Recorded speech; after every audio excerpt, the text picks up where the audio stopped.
has come. For 300 years, we prepared, we grew stronger. While you rested in your cradle of power. You know what's funny? Is if I really wanted to, I could still probably make a Captain Marvel video every single day. Because the media will never stop talking about her. Every day it seems like there's some weird cringy article talking about how great she is, how she's the bestest ever, how she's the most popular, most powerfulest character in the world, and that we should just love her. We should all love her, praise her, bow before her. She's the greatest invention in comics. She's the greatest invention in superheroes ever. She's the bestest, greatest ever. Why don't you like her? You stupid istophobes. Basically, that's it. She's the best. All your other favorites suck. What's wrong with you? Why don't you like her? That's pretty much it. So it's just a fake push to make her popular. And it's like they want to keep her relevant. I don't get it. Like, why don't they do this with Wonder Woman? Wonder Woman is such a cooler character than Captain Marvel. I don't get it. Like, Wonder Woman is way better. She's more interesting. People actually like her. You know, like her movie, no one complains about Wonder Woman. Everyone that I talk to that's in the YouTube community is pretty genuinely excited for Wonder Woman 1984. But Captain Marvel, no one cares about other than just ragging on it because it's going to be a generic pile of trash movie with a terrible actress, just like the first one was.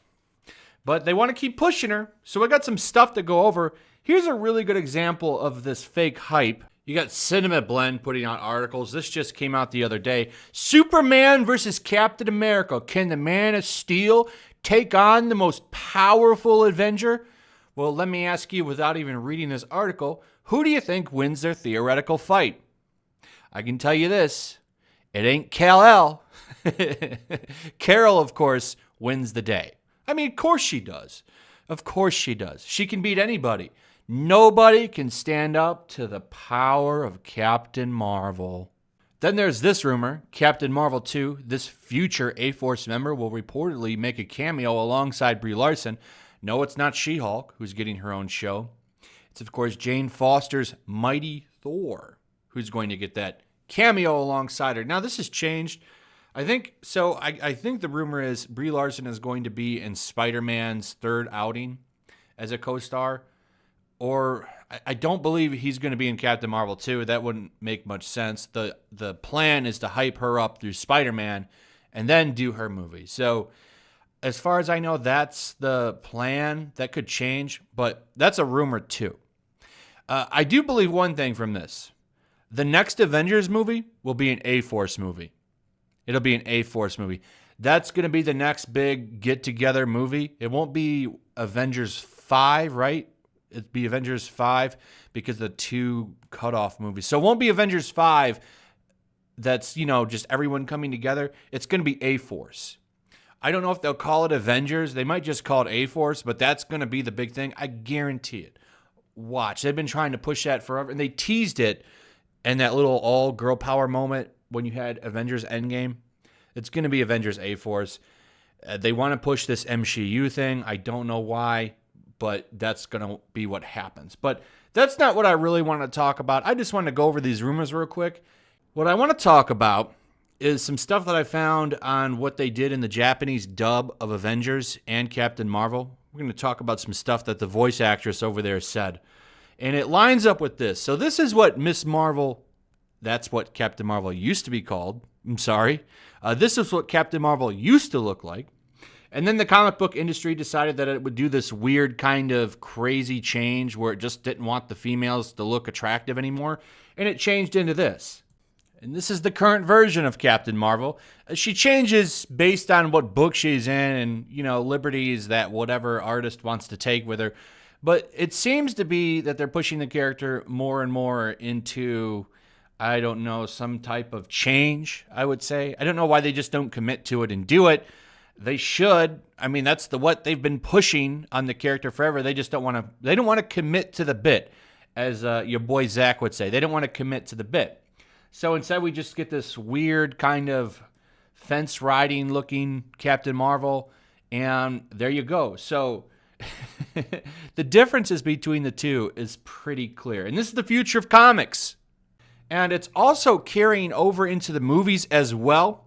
So I don't know if you know this or not, but in Avengers Endgame, remember, Carol has the short hair. Here's an interesting fun fact that you might want to know. Brie Larson didn't cut her hair. It's the same hair that she had in the Captain Marvel solo film. In this film, I think they put a cap on her and, held the hair down and digitally created the short Karen hair that they gave her in this movie. So they did this intentionally. They didn't bother to just use Brie's natural hair. No, they created expensive CGI hair to make her look like this. And this seems to be a worldwide decision on making her a more masculine character. This is from a Japanese website or a magazine that did an interview with the voice actress that did her dub in Japanese. Now, obviously, I can't read this. It's actually behind a paywall as well. But we don't need to go read the full interview. We can actually look at the really interesting part over on Facebook. So here's a fan page, I believe, for that voice actress. And they actually took what they said over here, and I could actually translate it through Facebook. So this might not be a perfect translation of what that little blog said, but it's close enough, I think. You'll get the point. So the place of happiness of Mizuki Nana. I'm probably saying that wrong, but Mizuki P. Smiley Face, who plays the heroine fighting in various works. Among the roles she recently played, one of the most impressive female roles is Captain Marvel, who was also responsible for dubbing. As you may have noticed in the caption, you may have noticed that Captain Marvel's Brie Larson has a rather high voice quality. However, in the dubbing of Japanese, there was a request to make a voice appropriate for the image of the expression and the role when she was performing. And since the time of the rehearsal, she had been given a brave voice lower than the original sound.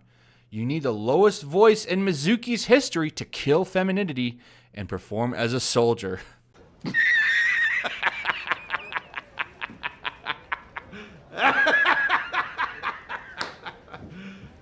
You serious?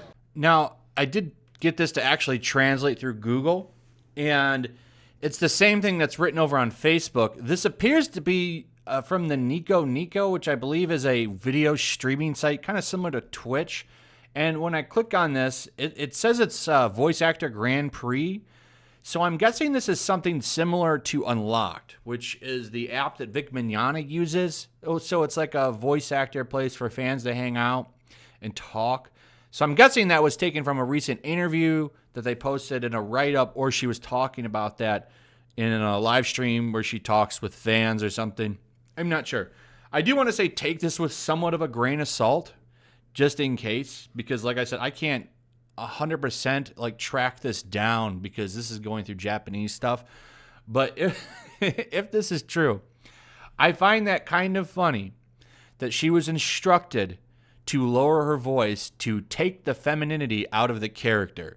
I mean, whatever there was in her before she was voicing the role, I just find that funny. Because we know Brie Larson didn't sound feminine. And actually, she sounds better with the Japanese dub. She almost sounds like a cute little anime character. But, it's still somewhat lost. So I just thought this was really interesting. It's not really groundbreaking news, but still kind of funny and lines up with that weirdo, kind of feeling that we all have that they're doing with this character to make her manly.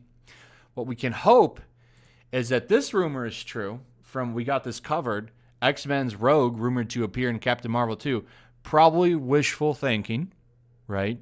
But it would be funny if she came in and put Brie Larson's character, down and took her powers away and replaced her. I would be okay with that. Anyway, that is it, guys. Let me know what you thought about this. What do you think about this weird thing they're doing with Captain Marvel? I've always found it strange, but, they don't want to commit to the bit with the character. They want to just, straddle the fence. I think they should fully commit to it, to be honest. Anyway, share the video if you would. Throw a like up, leave a comment. Make sure you're still subscribed. Subscribe if you're new. Hit that notification bell, and I'll see you guys on the next one. Peace. Also, if you want to help support the channel, check out my Teespring store. There's a link in the description. You can find some merchandise in there that you might want to check out. Also, take a moment, make sure you're still subscribed to the channel. There's something going on right now, and they've been unsubscribing people. So just take a second and double check on that, and subscribe if you're new.